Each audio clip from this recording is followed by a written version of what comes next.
365 రోజుల్లో చిన్న కాళేశ్వరం ప్రాజెక్టు కట్టి రైతులకు సాగునీరు అందిస్తామన్నారు మంత్రి శ్రీధర్ బాబు.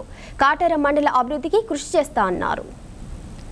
జయశంకర్ భూపాలపల్లి జిల్లా కాటేరంలో జరిగిన విజయోత్సవ ర్యాలీలో మంత్రి దుద్దిల శ్రీధర్ బాబు పాల్గొన్నారు. ఈ సందర్భంగా ఆయనకు కాంగ్రెస్ పార్టీ కార్యకర్తలు, నాయకులు, అభిమానులు భారీ ఎత్తున ఘన స్వాగతం పలికారు. మండల కేంద్రంలో ప్రధాన కూడలి వద్ద అంబేద్కర్ విగ్రహానికి పూలమాలలు వేసి నివాళులర్పించారు. తనను మరోమారు గెలిపించిన నియోజకవర్గ ప్రజలందరికీ శ్రీధర్ బాబు ధన్యవాదాలు తెలిపారు. ప్రత్యేకంగా నా సొంత మండలంలో భారీ మెజారిటీ ఇచ్చిన మండల ప్రజలందరికీ కృతజ్ఞతలు తెలిపారు. నా వెనుకే ఉంటూ కొంతమంది నన్ను వెన్నుపోటు పొడవాలని చూశారని భావోద్వేగానికి గురయ్యారు. బీఆర్ఎస్ పార్టీ 10 సంవత్సరాలు ప్రజలను ఇబ్బందులకు గురి చేసిందని అన్నారు. 365 రోజుల్లో చిన్న కాళేశ్వరం ప్రాజెక్టు కట్టి రైతులకు సాగునీరు అందిస్తామన్నారు. ఈ ప్రాంత అభివృద్ధికి చిహ్నంగా నిలిచిన శ్రీపాదరావు గారి ఆశయాలను ముందుకు తీసుకెళ్లేందుకు సహకరించి ముందుకు నడిచిన ప్రతి ఒక్క కార్యకర్తకు శ్రీధర్ బాబు ధన్యవాదాలు తెలిపారు. కొంతమంది అన్యాయంగా కార్యకర్తలపై, నాయకులపై కేసులు పెడితే వారికి పోలీసులు సహకరించారని, మా ప్రభుత్వం వచ్చి నెల రోజులైనా వారిని ఒక్క మాట కూడా అనలేదన్నారు. 2009 నుంచి ఇప్పటి వరకు మండల స్థాయి నుంచి జిల్లా స్థాయి నాయకులను చేసినా కూడా కొంతమంది నన్ను మోసం చేశారని శ్రీధర్ బాబు అన్నారు.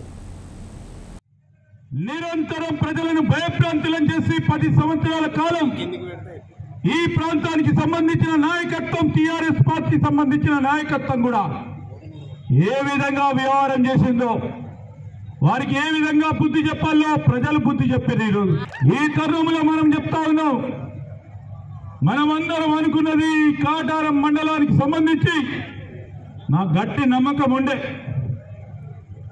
ఎవరు ఏం మాట్లాడినా, ఎవరు ఎన్ని కుట్రలు చేసినా, చాలా మంది నేను గెలవాలని లేకున్నా కొంతమంది నాతోనే తిరుక్కుంటూ ఇతరులకు మేలు చేసే ప్రయత్నం చేసినా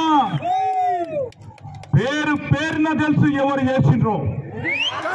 కానీ దేవుడున్నాడు, నా కోటేసిన ప్రజల మదిలో మా నాయకత్వం ఉంది.